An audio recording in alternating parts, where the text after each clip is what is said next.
So what we're going to do today is kind of go through a little bit of a drill for us to dial in a little bit more distance control, along with keeping the same setup and pre-shot routine with our process. Okay. So for today, what we're going to have, we have set up, we're going to go from the same spot, and our pre-shot routine and everything is going to stay the same, right? We start feet together, and then when we do that little tilt forward with our small step, that ball stays in line with the back foot. Even a little bit more than that. How's that? Looks good. My gap wedge. Gap wedge there, okay.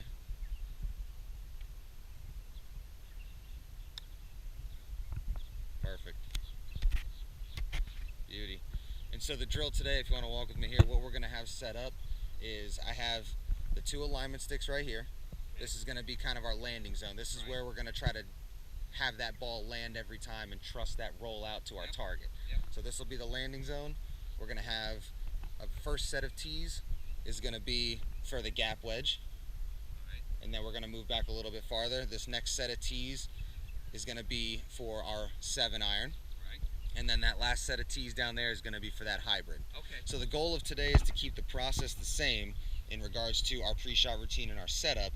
But we want to trust ourselves to make the same putting stroke in the same setup with different clubs in the bag. This game's hard enough as it is. We just want to let the club do the work. Hands still in the same position. Hands still in the same position. Exactly. I love it. So for this first one, I'll have you go one more time with that gap wedge there.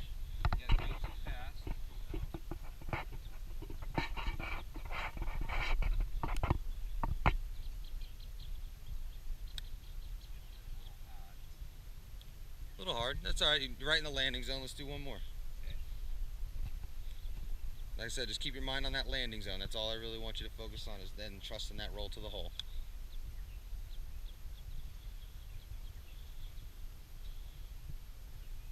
Good. Let's do one more. Remember that ball position a little more back in the stance. And then we got that slight tilt forward. Beauty. There he is. Perfect. So now I'll have you drop to the 7-iron. And so what that'll be is our same setup, right? Nothing changes in regards to our stance. Nothing changes in regards to our ball position. We still want that slight tilt forward. And keep your mind on that landing zone. All we're going to do is trust that ball to roll out to that target.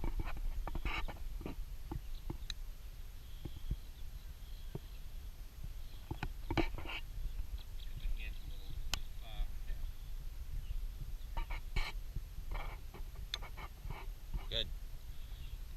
Now I'm more than okay with that, because again, you hit our landing zone, and the point of this drill is now, even if one target is a little bit close for, say, a 7-iron, but the point of this drill is I know now that my gap wedge goes, when it lands in a specific spot, it rolls 10 yards. When the 7-iron lands in the same spot, it rolls 20, 25 yards, and then dialing in all the rest of the clubs throughout the bag.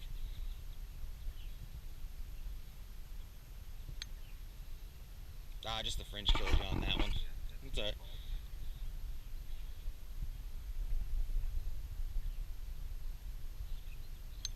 There it is. Good. Just like a putt. Beauty.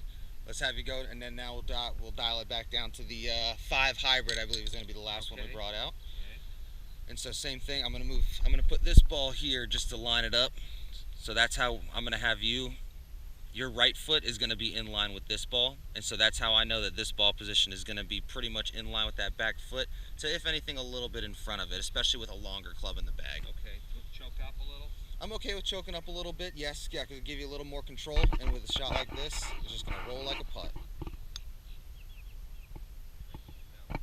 Fringe took that one, but again, I'd rather take that, yeah, because you know, a gap wedge, if you're trying to go to a farther target, a gap wedge, even eaten up by the fringe, is going to finish at the alignment sticks, as opposed to at least halfway home to our target, right? Yeah, I kind of took my eye off the target. That's a beauty there. That's right in the middle, so. And so from here, if I wasn't around, I would ask, you know, even if you don't want to set up all 6 blocks and like field goals, if you will, even if you just want to like pick 3 hole locations, if you want to just drop 3 tees down in a row at 10, 15, 20 yards, then we don't have to go all the way as drastic as a 5 hybrid, 7-iron, and gap wedge. We can go maybe gap wedge, pitching wedge, 9-iron. Just point being that stroke stays the same, and that club controls how far we hit it, right? Yep.